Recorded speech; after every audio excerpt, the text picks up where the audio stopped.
What is up, everybody? Today we have a guide on mycelium mining for those of you wanting to do Kuudra, want to get your own mycelium for keys.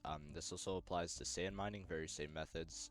I'll be showing you the best spots to be mining both of these materials here in the Crimson Isles in this video today. Now, from what I've heard, the snail pet is no longer meta for this method, so I'm just going to be using my bald pet for the 10% cooldown on abilities, because you will want to be using your maniac miner ability, which will give you significantly more fortune. Now that we're back on the bridge, I'm going to be showing you how to get to a pretty decent mycelium spot. Now, there are a couple spots, but my personal favorite is back behind one of these castles over here. I'll show you.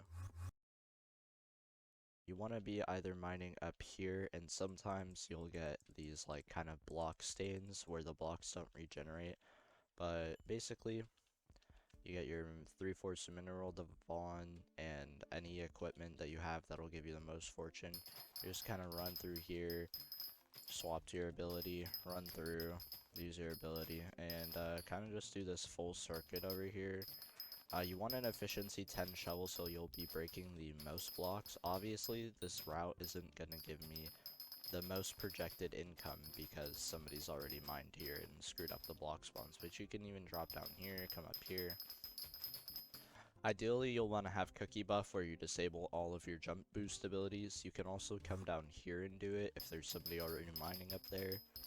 And then there's a third spot back here that's pretty ideal. If you come back here behind the cathedral, you will see that there's a nice large open area. You mine here, go back the same way, go back halfway a third time. You can either teleport or just walk off the edge of the block. And to get back up, you can either teleport or, like I said, you'd want to have your abilities disabled so that way you can actually jump back up. Because say if you're using your maniac miner, you're going to be mining so many blocks that your mana will just not regenerate right away. So you won't be able to teleport up, you'll have to jump. So that's why I'm saying disable your abilities. Same thing applies for iron mining, I guess, because you just want to use your teleports to get to each block.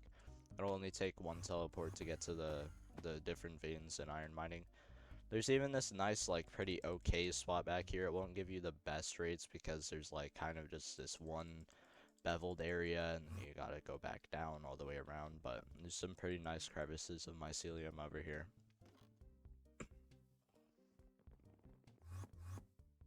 Another tip, obviously make sure that the enchanted mycelium is in your personal compactor so that way your inventory doesn't fill up and you can actually get a little bit of money for this as well.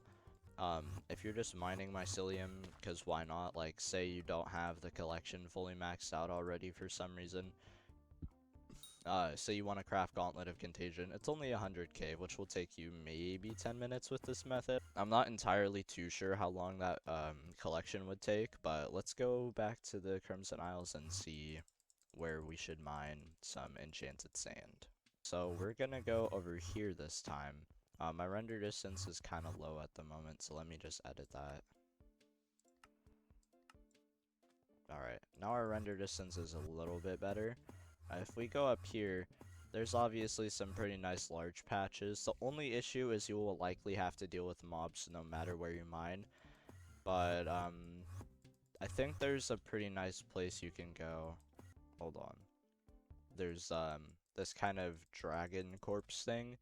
You can mine all through here, and then there's even a pretty nice spot up here you can mine in between the bones. So this is actually a lot wider of a space than mycelium. You just kind of go through here, and you can loop back around.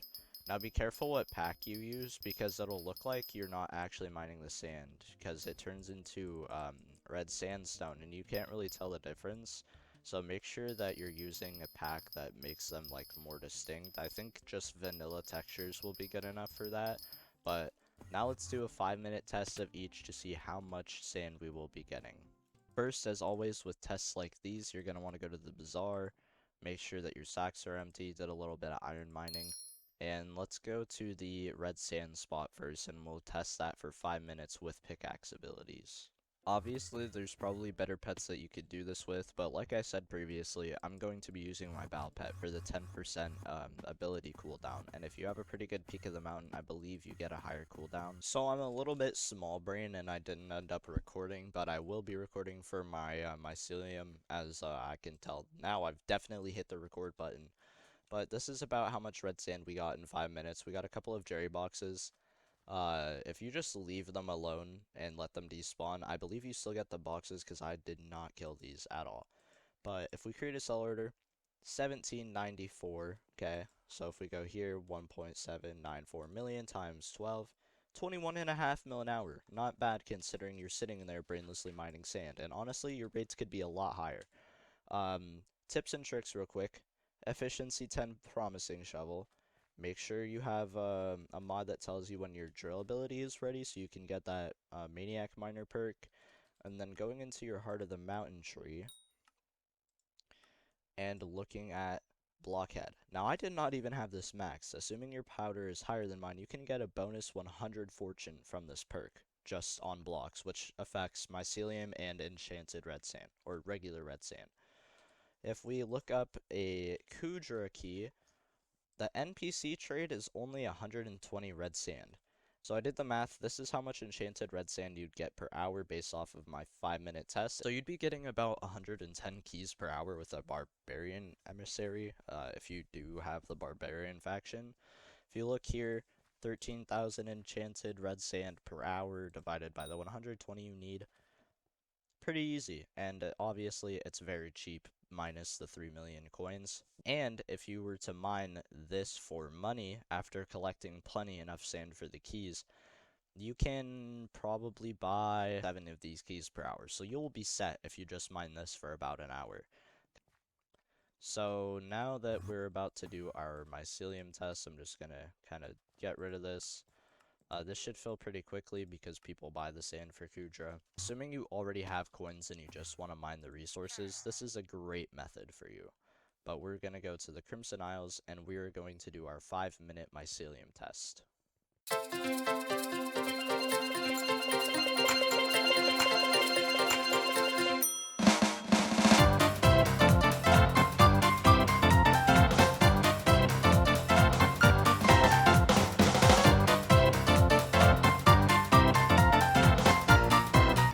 Now that we're in the legendary mycelium mining spot, we're gonna do our 5-minute test.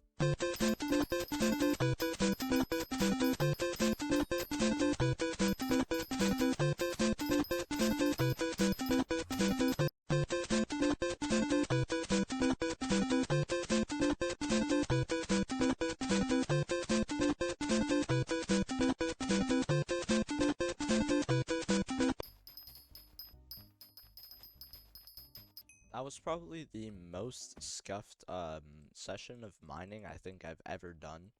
But nonetheless, we're gonna look at something quickly, because I was thinking while I was mining mycelium.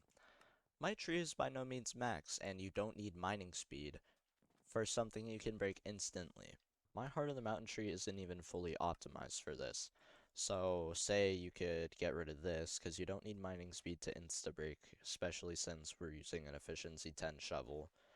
You'll have mining fortune max, this nearly maxed, and if we scroll up here, you don't need max speedy mine men, so you can put it all into blockhead. Anyways, now for the results. We're going to break out all of our enchanted mycelium from our sacks.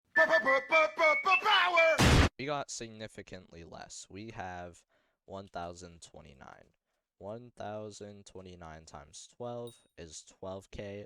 Divided by 120, that's 102 keys per hour from the faction. But if we do it as a money-making method, we need to go here.